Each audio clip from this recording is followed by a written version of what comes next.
Marjorie Chávez, una figura fresca que aspira con legitimidad llegar a la Asamblea, a esa Asamblea que antes era el Congreso, la legislatura, el Parlamento, y que hoy en día está más mal afamada, más rechazada y repudiada que nunca antes en la vida republicana.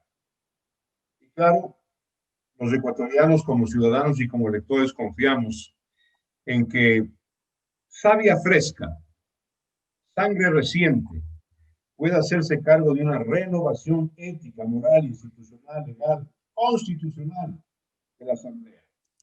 Este es el tema que vamos a tratar con Marjorie Chávez, una profesional de la economía, porque es economista y abogada, de una visión ideológica y doctrinaria en el centro, ni la derecha ni la izquierda, sino amplia gama de posibilidades respetando todas las opciones políticas y fundamentalmente el sistema de vida liberal. Eso viene su nombre, de la libertad. Marjorie, ¿cómo está? Bienvenida y gracias por aceptar este convite de nosotros, el periódico digital. Muchas gracias, Marcelo. Para mí es un placer estar en este espacio y muy buenas tardes a toda tu audiencia. Si yo le preguntara a Marjorie Chávez, candidata a la Asamblea, una cosa formal primero, ¿por qué partido va? Si es nacional o es provincial y en qué puesto está. Marcelo, yo estoy encabezando, voy primera en el distrito centro-norte de Pichincha, que es la circunscripción 1 por el Partido Social Cristiano. Gané unas elecciones primarias y encabezo la lista de la provincia en la que nací y en la que vivo. Entonces no me equivoqué cuando dije que usted tenía una visión ideológica centrista. Eso es del Partido Social Cristiano. No obstante sus decires y los prejuicios que hay en contra, a veces. Vea, la segunda pregunta ya es más compleja. Si yo le pido a Marjorie Chávez que me haga un diagnóstico escueto, rápido, de los vicios, de los pecados, de los grandes déficits que adolece el sistema parlamentario ecuatoriano, la Asamblea, el Congreso, la legislatura, ¿qué me diría? Venimos arrastrando una crisis institucional y de credibilidad, no de estos últimos años, sino desde que yo tengo uso de razón. Y como usted lo dijo al iniciar este programa, tenemos que resolverlo las generaciones que nos hemos preparado para tomar decisiones y trabajar con lucidez, con buen criterio y con honestidad. Tenemos esta gran responsabilidad de devolver la credibilidad a la Asamblea Nacional.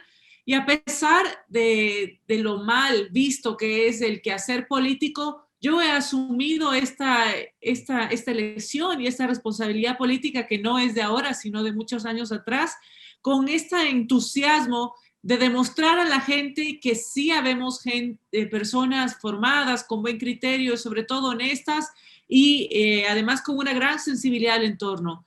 Vamos a devolver la credibilidad a las instituciones que están formadas por personas. Entonces, si elegimos a las mejores personas, vamos a ver mejores resultados y todos estos casos de corrupción, toda esta ineficiencia, todas estas noticias que con estupor vemos día a día cómo manchan la actividad política, con esperanza esperamos que dejen de ocurrir. Marjorie, es una propuesta general positiva y la ciudadanía creo no tendría problema en aceptar su oferta. Pero el asunto es, como dicen los gringos, de know-how, cómo hacerlo. La primera cosa que le pregunto, ¿no pueden a la Asamblea arribar gente que no está preparada para legislar, pero son legisladores, y para ejercer una actividad de control, de fiscalización? Dicho de otra manera y con mucho respeto para los cracks del fútbol, no puede ir un futbolista, pues. No puede ir simplemente la reina de belleza. No puede ir la señorita de la moda. No puede ir un cantante o una cantante con sus escenarios o otros. ¿Qué le parece, Marjorie, si yo mañana a usted le pido, es más, le exijo que baje a la cancha, se ponga un uniforme y se ponga a patear el balón? ¿Qué me contestaría, honestamente? no basta con tener un buen criterio de lo que se necesita en el país, hay que tener formación, es cierto. Y también diría yo formación política, porque hay mucha gente que ahora viene con un discurso, Marcelo, de que pues soy candidato, pero no soy político. Y entonces no entendemos cómo una persona que está en una lid electoral, pues se llama a sí misma no política. En realidad hay que actuar con coherencia, con consistencia, con transparencia y utilizar la retórica, el lenguaje correcto. Sí, si vamos a una ley electoral es porque estamos involucrados en el mundo político y más bien lejos de quitarte el nombre, tienes que intentar limpiarlo con tu acción, con la coherencia y con tu consistencia. Yo me he formado con este objetivo, vengo trabajando muchos años, soy economista, soy abogada también, tengo varias maestrías en Derecho Constitucional, en Derecho y Finanzas Empresariales, también en diplomados, varios diplomados en política pública, en liderazgo, en gobernanza, en temas de género, en desarrollo directivo. Es decir, he buscado a lo largo de mi vida tener estas herramientas, y generar estas habilidades críticas que sí se necesita de nuestros líderes actualmente. Tengo además experiencia desde muy joven, trabajo desde los 14 años pues como la mayoría de nuestros ecuatorianos por necesidad. Me estudié en la escuela pública, en la universidad pública y conozco muy bien las deficiencias.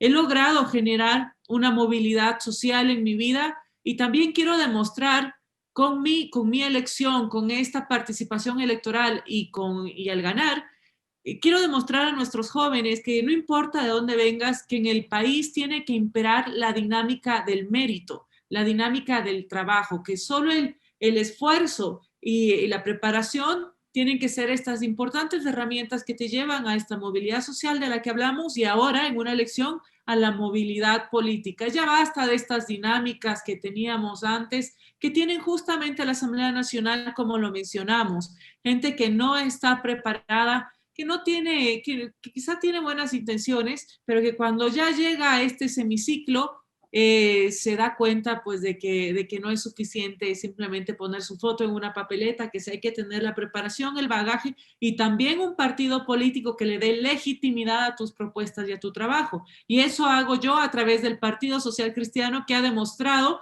ser el más institucionalizado del país los últimos 30 años y que además tiene un bloque legislativo que no se ha fraccionado como todos los demás que hemos visto a lo largo de este periodo. Bueno, como sabe, también yo desde el punto de vista doctrinario, ideológico, soy centrista. Siempre vi con buenos ojos al Partido Social Cristiano y sus equivalentes. Y ojalá no se vuelva a cometer el error de enviar a la legislatura al señor Agustín Delgado, goleador de la selección nacional, pero que no sabía leer un papel cuando se le pidió eso en el Congreso Nacional. Méritos, dice usted, requisitos. Así es. Y el problema no está en usted. Mi opinión personal es que usted va a ganar. Y va a ganar fácil. Gana porque gana. Porque es abogada, porque es economista, porque está preparado, porque se ha pasado estudiando y sudando con de la cabeza. Está lista y apta para ser legisladora. El problema son los demás. Muchos de los demás. Y claro, algún remedio debe haber. Exigir requisitos únicos. Le pongo otro ejemplo. ¿Qué le parece a usted? Le pregunto. Que el señor Abraham Caram, ex convicto, ex prófugo de la justicia, conocido por el pueblo ecuatoriano como el loco ladrón, como el loco ratero, hoy sea candidato a la Asamblea y acaba de declarar que va a ser presidente de la legislatura. ¿Cuál es su reacción frente a eso, por favor, Marjorie? Marcelo, justamente imágenes como esa, que yo veía cuando era niña, cuando era apenas una niña, veía las cisternas, las bolsas de dinero, los helicópteros que bajaban, que subían, y uno en la ingenuidad de niño solo escucha la emoción con la que su entorno, sus padres, sus vecinos hablaban de un tema, ¿no? Hoy que pues ya somos adultos y que nos hemos formado y que hemos vivido más, que ya conocemos un poquito más de esta fila en la que estamos todos, que es la vida, nos vemos con alarma y nosotros como generación tenemos que hacernos la pregunta de qué es lo que hemos hecho mal para seguir repitiendo estas escenas y además con los mismos actores en algunos casos, como usted menciona. Y por eso tenemos que tomar aún más conciencia y mayor responsabilidad de que no nos pase lo que ha pasado a mucha gente que pide a generaciones actuales que hagan lo que ellos no hicieron en su momento. Entonces tenemos que pasar del diagnóstico, de la queja a la acción. ¿Y cómo pasamos a la acción para generar el cambio? Involucrándonos, siendo parte activa, demostrando que sí se puede hacer las cosas diferente. Y aquí estamos intentando. Usted me desea, pues me augura muchos éxitos y yo tomo con alegría sus palabras, pero estamos trabajando muy duro porque la ciudadanía está muy apática y necesita además ser informada. Yo llevo una campaña, pues, de trabajo muchas horas al día. Vengo haciendo también una pre-campaña intensa, estoy recorriendo las 16 parroquias de mi distrito, varias veces, a muchas de ellas regresando, intentando dar a conocer mi propuesta, el nuevo perfil, también de las demás personas de mi lista, por supuesto, que en la mayoría pues somos hombres y mujeres que conocemos el camino de la superación, que hemos construido nuestras propias oportunidades, y eso es importante, Marcelo, porque cuando uno ha pasado por dificultades, logra templar el temperamento y eso te da fortaleza para tomar las decisiones. Y necesitamos gente valiente, gente con un temperamento inamovible, con una identidad que no sea de menú como lo hemos visto en los últimos años. En su postura legítima, la aplaudo, definitivamente convence. El problema, como le dije hace un momento, es del cuerpo institucional de la legislatura. ¿Cómo hacer para el otro gran vicio de los parlamentos, fundamentalmente ecuatorianos? Que apenas son elegidos por el pueblo ecuatoriano, compran una como manopla para ir a golpear las puertas de Carondelet, del Poder Ejecutivo, a conseguir contratos, prebendas, privilegios, ¿no es cierto? Dinero y plata, a cambio de cambiarse de camiseta, a cambio de un voto, a cambio de adherirse a un proyecto del gobierno. Allí radica la corrupción, en ese cordón umbilical entre el Poder Ejecutivo y el Poder Legislativo, que debieran ser por definición y esencia independientes, Marjorie. ¿Qué hacer para eso? Lo sé, tiene que trabajar de forma independiente, pero de una forma independiente que haga sinergia. También tenemos un ejecutivo que ha vetado trabajos legislativos de muchos años. Si bien no es perfecto, pero algo de bueno debe tener un trabajo de 8 años, como por ejemplo el Código de la Salud. Sin embargo, el Ejecutivo pues mandó al tacho todo ese trabajo legislativo. Por eso necesitamos legitimidad, necesitamos que hayan acuerdos superiores y comunes. Es decir, yo soy candidata por el Partido Social Cristiano, pero si hay una buena propuesta legislativa en beneficio de los ecuatorianos, independientemente de la línea que venga, pues hay que apoyarla. No puede ser que por pasiones perniciosas, intereses políticos, no le des paso a lo que necesita el país. Y desde el Ejecutivo y desde el Legislativo es importante además tener esta coherencia, estos objetivos comunes. Y por eso también la ciudadanía tiene que elegir este 7 de febrero a un presidente que tenga la capacidad para cambiar, para tomar las decisiones que son necesarias y a la vez elegir a los mejores perfiles para el legislativo. Vemos estas historias en la Asamblea Nacional y también hay temas administrativos que hay que modificar en la Asamblea Nacional para que los proyectos de ley realmente no se vean truncados por el presidente de la Asamblea Nacional como ocurre, ¿no? Actualmente. Y lograr llegar a estos acuerdos dentro de tu mismo partido y por supuesto también con otros partidos por beneficio de los ecuatorianos, ¿no? Ya hemos visto y estamos cansados del conflicto, de la beligerancia, y es lamentable que los nuevos políticos de ahora hayan reducido, Marcelo, toda una acción política que usted conoce muy bien, pues es importante. Hay un tema de territorio, hay un tema de formación, hay un tema de investigación, pero los políticos de ahora, estos políticos que no lo hacen por convicción ni vocación, han reducido la política a la comunicación. cuando la comunicación es un medio, no es un fin.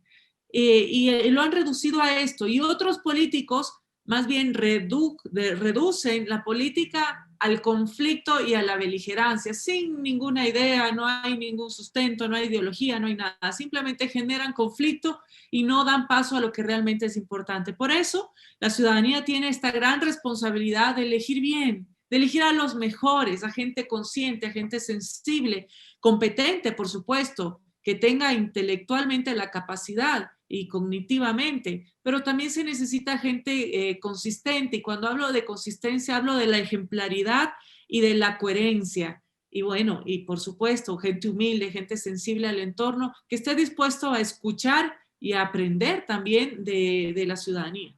Usted acaba de mencionar una palabra clave, coherencia. Y la coherencia acaba de lograrse por el cambio del sistema electoral. Se abolió, se archivó el sistema de Hunt, de reparto de escaños, y se adoptó el sistema Webster, como usted sabe. En este sistema ya no podemos votar interlistas. ¿Me gusta este de aquí? Este es el candidato de acá. No. Hoy el voto por el sistema que le acabo de mencionar es un voto ideológico, un voto doctrinario. Es decir, si yo voy a las urnas, veo en cabeza el nombre y pongo una sola raya, porque la conozco a usted, he votado por todos los demás. No puedo escoger a otro de otra lista. Puedo hacer eso o puedo rayar todos los miembros de una sola lista. ¿Qué supone eso? Eso no es gratuito, no es solamente dibujo o trabajo manual. Eso significa lo que usted dijo, coherencia política, coherencia ideológica. Si llego por el Partido Social Cristiano a la Asamblea, no me puedo cambiar. No me puedo ir al PRE, al PRI, al PINGO, al PAN. No puedo, porque hoy el pueblo ecuatoriano me escogió en plancha. Usted lo planteó porque habla de coherencia. Yo he puesto el ejemplo nada más. Así es, Marcelo.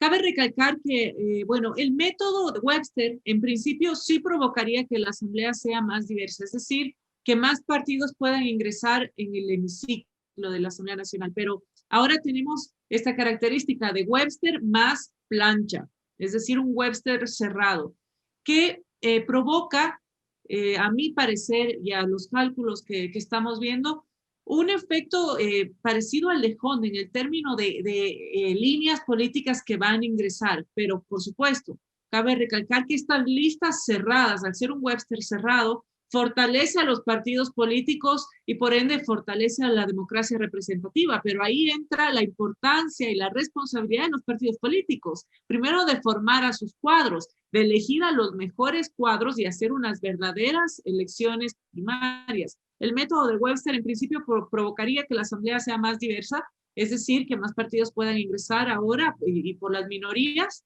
pero yo me atrevería a decir que la asamblea no va a ser tan atomizada como si fuera un Webster puro, pero sí es un ejercicio importante para nuestra democracia representativa en este momento y para las siguientes elecciones le queda a los partidos políticos, a sus dirigencias y a los militantes también la responsabilidad de mejorar su institucionalidad también dentro de cada uno de los partidos para poder alimentar positivamente este sistema. Marjorie, le agradezco mucho. Usted ha hecho un despliegue de erudición política, de ofertas viables, creíbles. Tiene usted una gran experiencia ética personal, moral personal. Es la primera vez que va a tener una experiencia política parlamentaria. Le deseo la mejor de las suertes. Con toda honestidad, conozco su trayectoria y por eso hablo como acabo de expresarme. Y pues le agradezco por haber acudido aquí a Ecuador en Vivo. Que tenga mucha suerte. Gracias. Muchísimas gracias a usted y un fuerte abrazo a toda su audiencia. Seguiremos trabajando y espero que pues sus palabras sean una realidad pronto y saludarlos nuevamente. Hasta pronto y muchas gracias.